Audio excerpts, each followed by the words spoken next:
depending on how long it takes, I'm going to show you guys two. But I just want to keep it simple. So, whenever you're ready.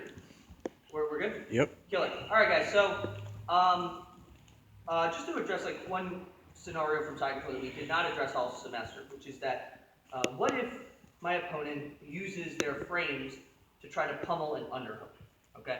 So we're here, and this can. The trouble of this is This is one of the scenarios where even if I beat this hip frame, if he manages to weasel this arm in here, he can then start to sort of bridge and clothesline me, almost, so Jim, when I was thinking about doing it, yeah, shut that and try to make my ear hit the floor.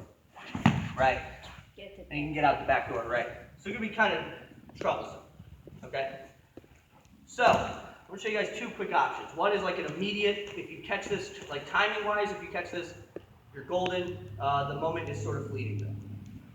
I have him here. I have my head control. He's managed to weasel this underhook in. My first move, the second, so imagine we're freezing, we're slowing down time. Right. My head goes to the floor next to his head, moves his chin out of the way, outside hand comes in, fist goes into the neck. Okay? What I'm doing here, guys, this is sort of a modified Ezekiel choke. I've heard this called the fist choke before as well. What I want is, I want to think about like a hammer fist. My pinky knuckle is going in the carotid artery. Okay? Really, it's not even so much directly going in the carotid artery as much as it's going in this nice soft crevice. If you look at someone's neck, it's like this triangle right here. It's a nice soft meaty part. That's where I want my pinky to land. Okay? The hand that was already behind his head, remember we're already positioned here, is going to wrap up and grab my own thumb. Not so much grab my thumb, but like grab the groove of my thumb. And then I'm going to press my fist, my pinky knuckle down while I pull my thumb down and lift. So I'm kind of almost just stuffing my shoulder into him, right? So what this looks like, kind of real time, is we're tussling. Maybe he created some movement. He gets that underhook, head, connect, and get the choke. This fires really fast, right?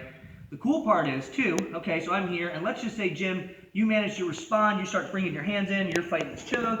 You're fighting this choke. He's defending this choke. Thank you.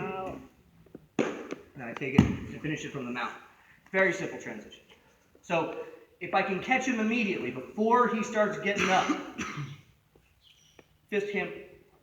Uh-oh. Hello. There's a bird. So fist hammers down, catch over your own thumb, and I'm kind of lifting my elbow, driving my shoulder down, and pulling these two things down. So it's not a classic Ezekiel with like the sleeve grip, it's just like this. If he manages, so we break this, I'm here, if he manages to pummel this underhook, and I feel like I'm going to lose the position, he starts getting some space, right? I can switch to a scarf hold. You have to be mindful when you switch to a scarf hold, because the thing I have to beat is this bottom shoulder. So what I'm going to do is wrap under his head, catch that shoulder just like we've been doing, sit through and lift and get my knee under. So you see how his shoulder is completely off the floor? If I let his shoulder on the mat, I want you to scoot out and try to get to my back. Yep, keep going, keep going, keep going. It'll be hard to protect yourself from here. If he knows what he's doing, this is the path he's going to take. However, if I'm here, please do the same thing. You can ask Jim, I'm not really holding any tighter. I just can't get my shoulder. He just can't get his shoulder behind him. Okay? From here, guys, by the way, I have my same choke right there. Just right there. And then I'll show you guys one silly little weapon I like a lot from this. Is they'll hug around your body. So what I'm going to do is find the notch of my wrist. If you guys look, everyone feel your elbow on the bottom side. There's a big knot right there, right? The notch of my wrist is going to hook the notch of his elbow. This is going to be tough on your shoulders. Just give you a heads up. What I'm going to do here, guys, is connect my hands and start shoulder locking them right here. If it doesn't quite fire, I'll scoot my hips forward. And you see this is a Kimura. It's just right there. So again, but the key here is the notch of my wrist catching the notch of his. So it's actually very similar, guys, to like a heel hook. That's what I was thinking. Yeah, it's a heel hook grip for a Kimura, essentially. So again, I'm here. Actually, let's go through the whole thing. So number one, actually, let me get you out of here. Tony, can I see you? So that way you can see it, Jim. Oh, sorry about that. Let me fix this up real fast. And let me pull you back just a hair. The light. So number one is, I we'll go slow-mo. He pummels this underhook, so my head finds his ear, moves. You guys see how his head's moving out of the way? Fist goes inside. Remember, pinky right at that meaty, sort of soft tissue right there.